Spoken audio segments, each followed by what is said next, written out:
Okay, am I ready? All right, okay.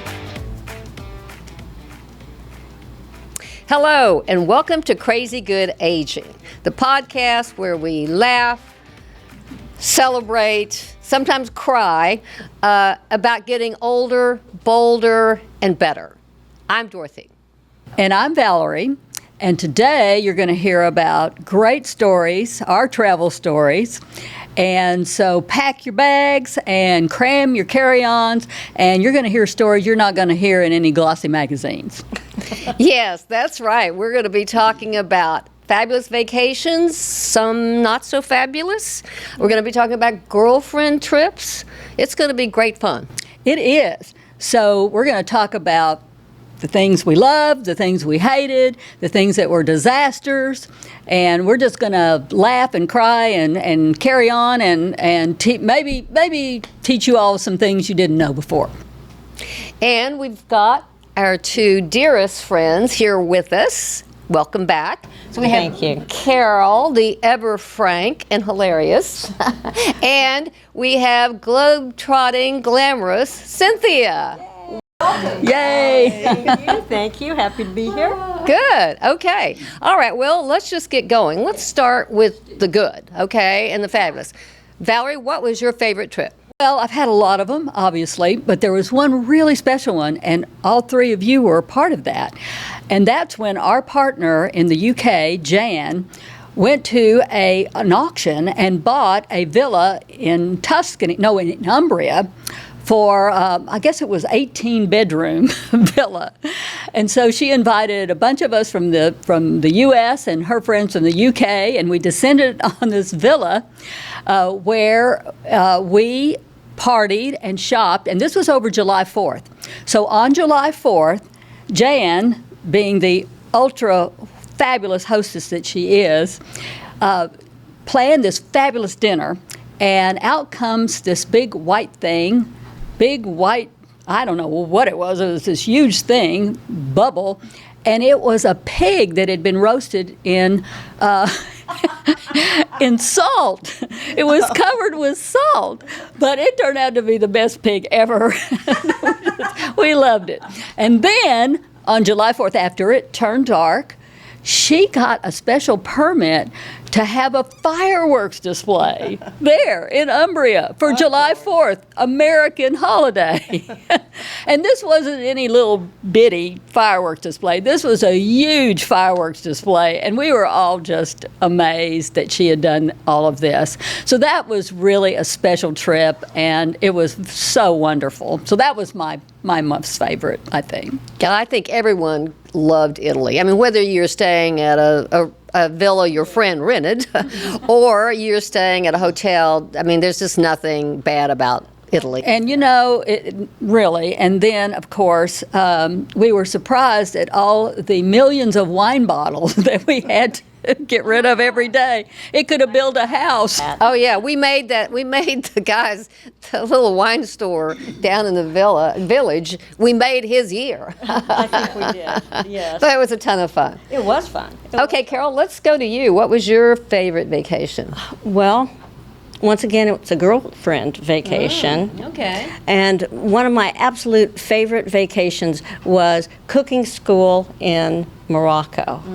I loved that, not because of the cooking, not because of the school, but because of all the adventures before and after. I mean, there were so many things I didn't really understand, like we got there on the last day of Ramadan, 3 blondes, and we didn't know it was Ramadan, and we didn't understand what all the lights were coming out of the mountains. We actually thought maybe we were under siege. But that just shows how unprepared we were. But it was terrific, and I learned a little bit about cooking, but a whole lot about Morocco. It was in Marrakesh. My favorite hotel in the whole world is La Mamounia. I can't even say it hardly, but it's from the 1920s, unbelievably gorgeous, and I would urge all of us to go back. Yes, I did love Morocco. I love Morocco. I did too. Yeah. And still do. Yeah. Even though I wasn't on your cooking class but I have been. It's fabulous. Cynthia, what's your favorite? Well, I've, like all of you, have had lots of great ones. I don't have an absolute favorite, but I think one that I'd like to talk about was multi-generational. You know, I have a nice family and we're scattered. So gathering is important to us. And once, it was about 15 years ago, I guess, we had grandchildren ranging from 5 to 20. And finding a way to have a good time with that 3 generations is not easy. You don't go to museums and constant fine dining and, you know, luxury shopping.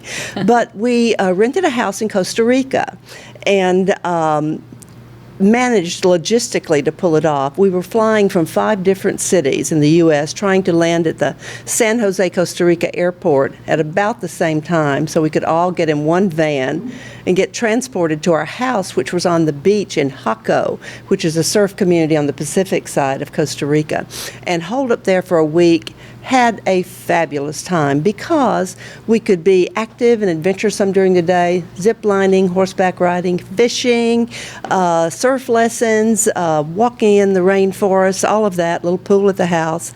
But in the evening we could play games and cook and just be together. And so I treasure those kinds of vacations, and miraculously we got everybody there at about the right time, and we got everybody home at almost the right time. Yeah, that's just the best, isn't it? Family and kids and getting them all together like that in a special place. That's a lot of fun. Yeah. Okay, my favorite trip, and I still get chills sometimes when I talk about it, was my first trip to Africa and to Kenya. And it just took my breath away from the time we left Nairobi. Now, Nairobi wouldn't take your breath away. Well, it would. Afraid of fear. But from the time we left there and we're flying over the beautiful savannah and on our way to our first location, it just, you saw all the animals below. And then you get there, and the first stop was this little Elsie's Cope, and it was, you know, a Cope up high. And we get there, we unpack, and the first ride we took, we went down in our open-air Jeeps, mind you, open air. And we go down, and we drive into a herd of elephants. And when I say a herd, I'm talking as far as the eye could see. I was petrified. I mean, I thought, oh, this is just unbelievable. But it gets even better as we went along. So then I also loved the sunsets. You know, we had the sundowners every day. And then we would do night drives. And the most memorable was we went out to see the lions go hunting for prey, right? I would like that part. And of course, the females are actually the ones who do the major hunting, right? Of course. Yeah, I know we're the gatherers. Provisioning. Mm-hmm. But so we see the females all out there. They're going after their prey and lining it up. Well, little did we know, but the guys are all back here laying in the grass, hidden. We didn't even see them. They were right back The human behind guys us. or the lion guys?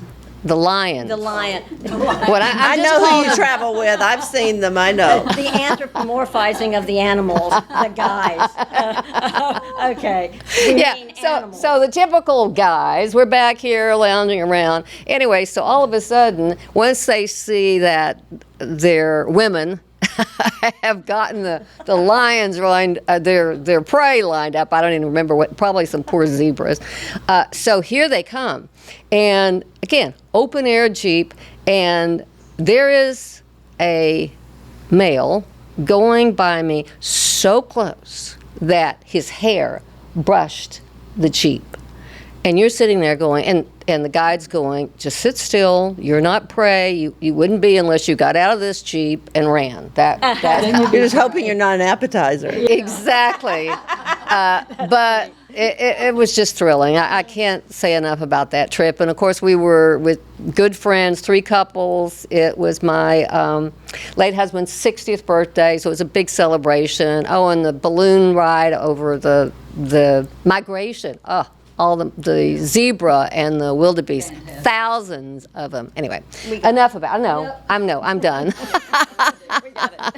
Well, now we need to go on to the worst. Yes, let's talk about your worst vacation. Yes, other than losing luggage, which probably everybody does at one time or another. So. Yeah. Okay. So, Cynthia, why don't you start?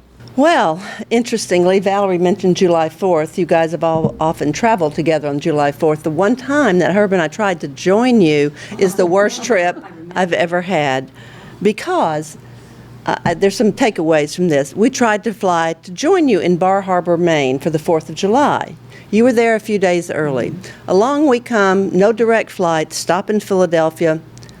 Maine is fogged in. There are no flights from anywhere going to Maine. They could get us there like the day that you left, which was 3 days later.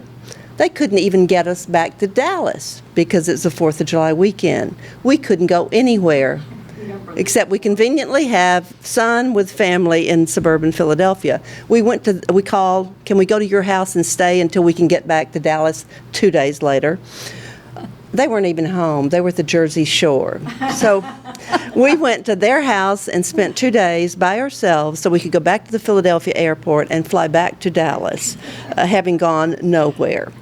So takeaways are, don't book hard-to-get-to destinations on busy weekends, especially if they've limited air travel. Because today, if you miss a flight, for any reason, they'll tell you, oh, it's Monday, I'll get you there Thursday. Will that work for you?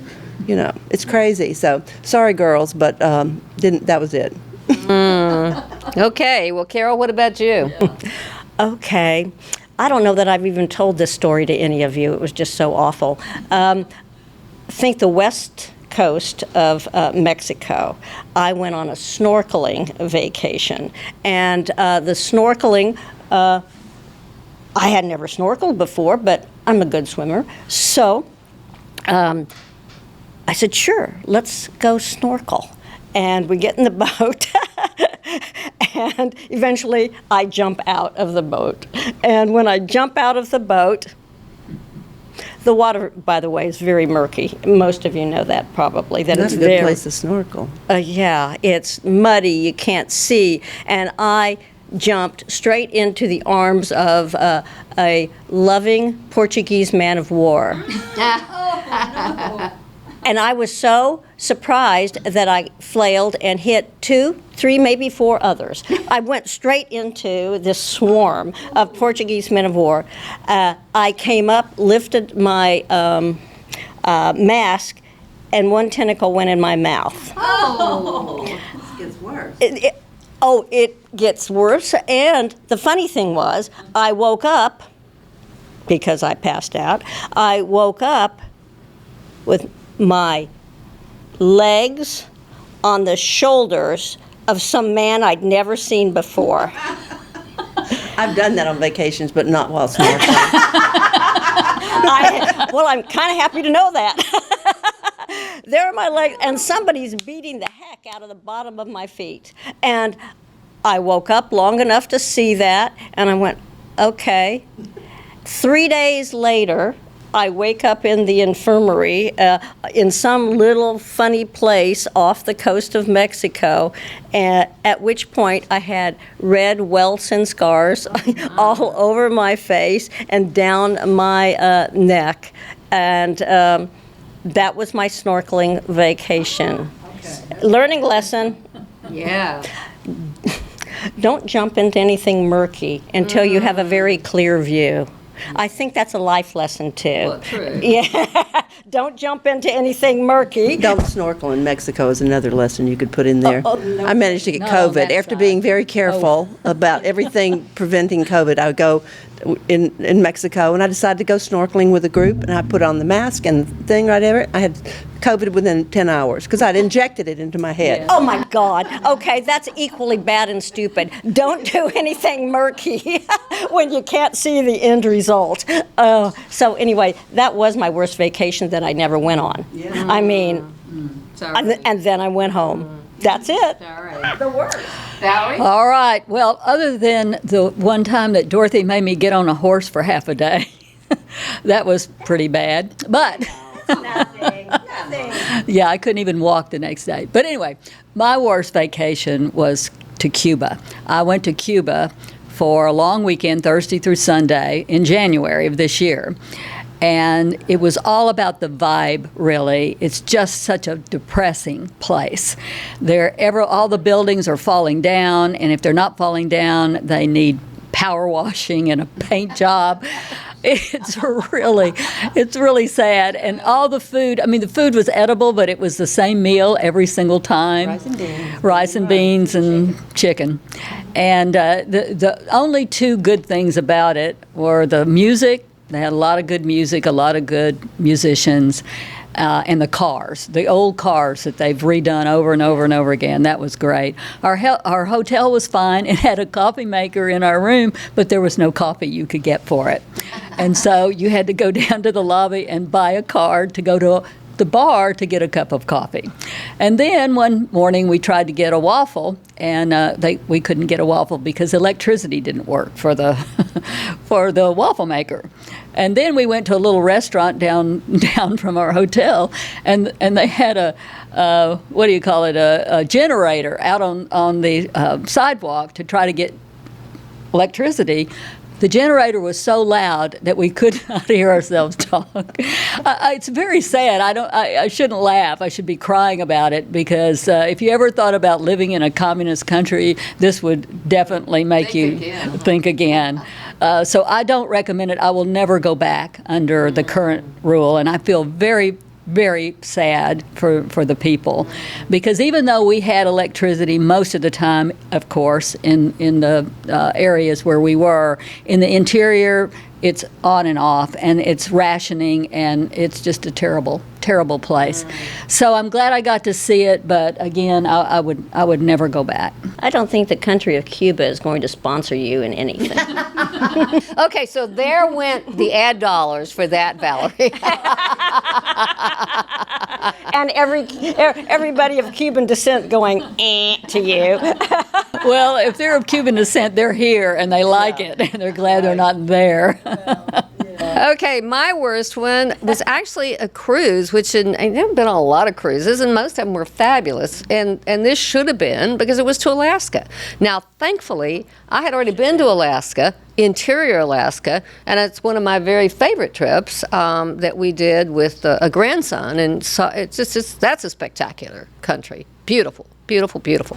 And a lot closer than Alaska, and you're going to see some amazing stuff there. But not from this cruise ship. We were very unfortunate because we went what was supposed to be the peak time, when the weather would be best, etc. Not so much. It was fog. Every morning you woke up to fog. And it never, ever, everything was canceled. At first they would be like, okay, no, we're going to, you can go out there and we're going to wait and see if it lifts. Did it ever lift? No. And so it was just a disaster. And they would tell you, oh, there's that big glacier that the name escapes me. The whole thing escapes me. But sounds like you had your own murkiness there. Yeah, and you couldn't see it at all. And then that's the best part of this, is that we get home a few days, and one of the friends, now there was some value to it because we had two other couples that were with us. Valerie and Jay were supposed to be, and they lucked out because they had COVID before they ever got on, and they got to go. Lucky you! And but we got to do everything. Yes, just not on a cruise ship. But they didn't. We never had any interactions with them, so that's not where we got the COVID. So then we get a call from one of the friends on the trip, and they have COVID. Of course, we both have COVID, and I'd had COVID before. Mine was pretty mild. My poor husband, it was a disaster for him. That's just the only way to put it. It was a disaster. So. My least favorite trip, right there. Okay, let's move on to girlfriend trips. Yeah, let's move that up. I know. All right, girlfriend trips. So, Karyl, what's your favorite girlfriend trip? Or no, not trip. Let's talk about the place. Place, yeah. Well, my besties know my favorite place in the United States is Santa Fe, and I do think Santa Fe, New Mexico is a wonderful place for girlfriend trips, solo trips, whether you're an outdoor person and you want to go hiking in the national forest, or you want to hike and see the Native American pueblos. You can do all of those things. But if you just want to shop, you can shop and shop and shop. Some of my favorite things I've ever bought have come from Santa Fe. And if all you want to do is sit and eat, you can eat morning, noon, and night. Some of the best food ever. And the only warning piece here is that it sits at 5,000 feet in the air. You know, it's at altitude, and there are a number of people who that might affect, especially the first couple of days. But you've all been with me, been to my home there, and lolled around to your heart's content. You know, it is my favorite place in the United States, but I am quite willing to go to yours. Yeah. So. Okay, Cynthia, your favorite vacation Well, spot? I think the idea of introducing a place that you love or that I love to my besties is what's really special. And you guys wouldn't be surprised that I would name the northwest coast of Florida. From like the beaches are incredible, from the Alabama border all the way to Apalachicola on the east. But the special spot between Seaside and Rosemary Beach is amazing. And I did have the privilege of you guys visiting a couple of times. We built a home there, and it was just, my family is there, and being able to introduce you to that part of the world. I mean, you're Southerners, all of you, or at least have had a lot of Southern exposure, but seeing the Redneck Riviera area in its glory is really special. So going out on my brother's boat and looking for dolphins and eating too much fried food and all of that, it's great fun and special to me that you wanted to, at least you acted like you wanted to be there. Oh, and we started the tradition of taking pictures of ourselves there. We think we're very cute. So for like 5 or 6 years after that, every year, just like a family, we're taking pictures of ourselves, hiring a photographer and styling ourselves. And we're in California, we're in Santa Fe. We're in Florida, we're in Jackson Hole with professional photographers. Started and we just that whole thing, didn't we? I know, but you know, and I think that's a good takeaway for you women out there. If you do girlfriend trips, just do that occasionally. Hire a professional photographer, because that's some of our best pictures. And I don't know why we haven't done any lately, but we should. We should. And Yeah. we had coordinating outfits on. Well, actually, remember? Well, they were all white, or they were all white with a magnolia on the pier. Okay, where would you recommend for girls? Well, okay, as much as I bitched and moaned about that horse trip, that was such a special trip for us to come to Jackson Hole. And, of course, we do it quite a bit now because you're so generous with your home. But that trip was so much fun because we got to do the river cruise. Float. The float. Well, while you're talking about it, since obviously Jackson Hole's going to be my suggestion, but that's okay. That's okay. Or you know, I could go California, but I'm gonna hold this up just because this was their first trip up there. Now, we, by the way, are I think in our late 40s by now, maybe late 40s, early 50s. So this would not be anything I would probably plan for you all these days. So anyway, no, you wouldn't go. I'm but pretty sure she would. but well, I would. But here we are. This is the one relaxing time we had at the museum outside. There's that awful horseback riding that Valerie talked about, and of course, what the I stupid. don't remember it as awful. Well, you and I didn't because we're horse. Right, we're horse people. But what I did made a huge mistake in like planning a half day instead of a 1 or 2 it hour was long. ride. Well, the size of the horse, you need a pony. Yeah, I know. Well, A little and Shetland pony would have it was quite something. But then we also we took a fly fishing lesson. Oh, yeah, and I caught a fish sliding into the river. Do you remember that? Yeah, I do. You slid in or the fish? No, I slid in. That's not funny. I slid in, and my rod touched water, and there was a fish. Oh, Yeah, awesome. yeah. Anyway. Well, that's the only. This is funny because I took the lesson. Do you think I have ever been fly fishing? No. But fly fishing is very big there. And then you may remember the white water rafting. Oh, yes. Yeah. Oh, yes. Yeah, that was something. One of the gals had hypothermia from it. Remember? She went anyway, but that's a whole nother story. So just be careful about what you choose for them. And believe it or not, all this stuff you sing, I think it was a 4-day. I don't think I left an hour free. I wouldn't plan that either. But if you like active vacations, I would highly recommend Jackson Hole. It's absolutely gorgeous, and a lot of things to do. Yeah.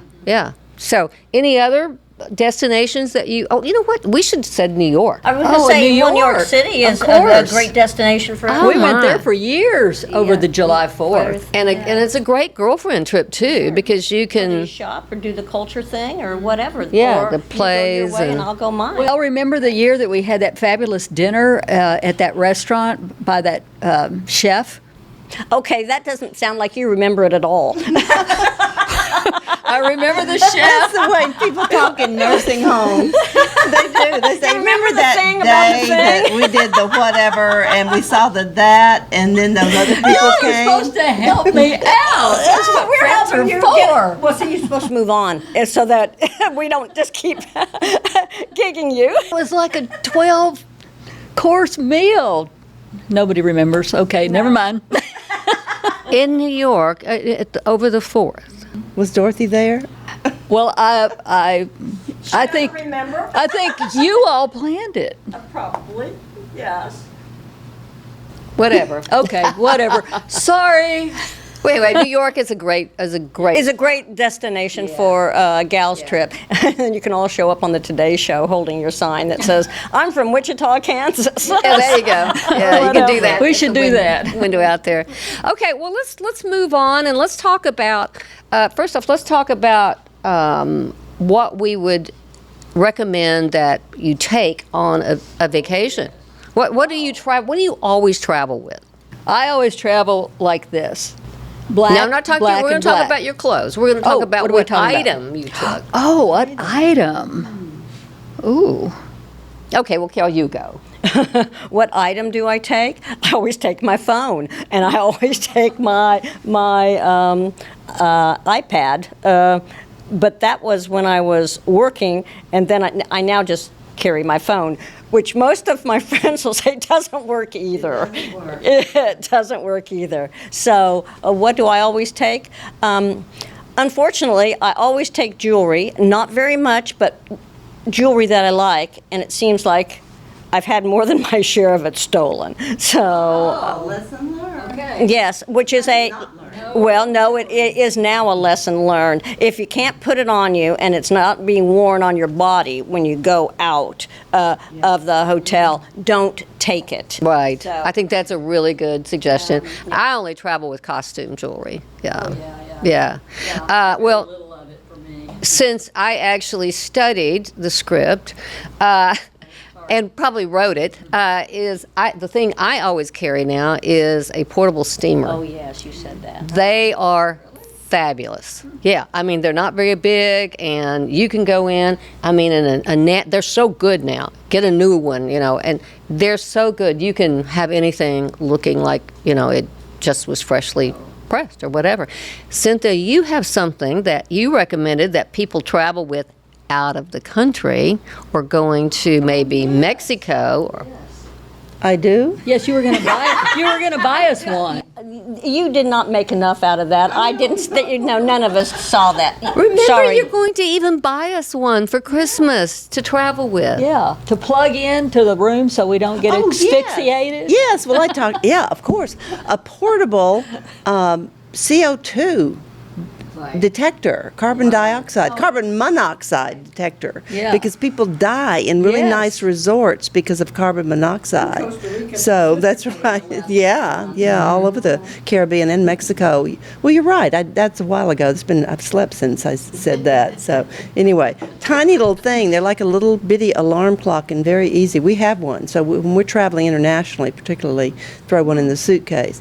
I always carry like a portable, like a little fabric shopping bag, like a museum kind of bag or whatever, to bring stuff home if I find some treasures that I need, because what I always have in my hand traveling is my luggage. I do not check luggage. I'd rather wear total black for 5 days, or maybe even be naked one day, then carry extra luggage and check it. Again, I wouldn't talk about that, but yes, it's possible. Well, when I travel long, like 2 weeks or more, I have all these little bitty things that I put my serum in or lotion or whatever. That way, and toothpaste, little things of toothpaste, so I can throw them away when I'm done using them. And that way, at the end of the trip, I don't have all that stuff. And when you steal the stuff from the hotel, it's easier to get it in your bag. Exactly. Okay, scratch that. We do not recommend stealing anything from the hotel. I always thought those amenities I I don't wanted even- you to take. I hope so. I don't even do those anymore. I used to, but I don't I do anymore. at the nicest places. I'm very the particular about where I take them. Yeah. I always travel with the People magazine and the Us magazine and all my good literature, my high-end literature. I always travel with. We count on that. All right, well, I think that's about it on our travel. Anything else anyone would like to add about trips? Let's go. Yeah, let's go. Well, as you can tell, we all love to travel. That's for sure. Yes. Anyway, well, Small trips. thank you, Karyl and Cynthia, for joining us today. It was a lot of fun. Please comment below, write us a review. I always want to remind you to go to primewomen.com and subscribe. It's free. It's just great fun. So join us again next week for Crazy Good Aging. Bon voyage.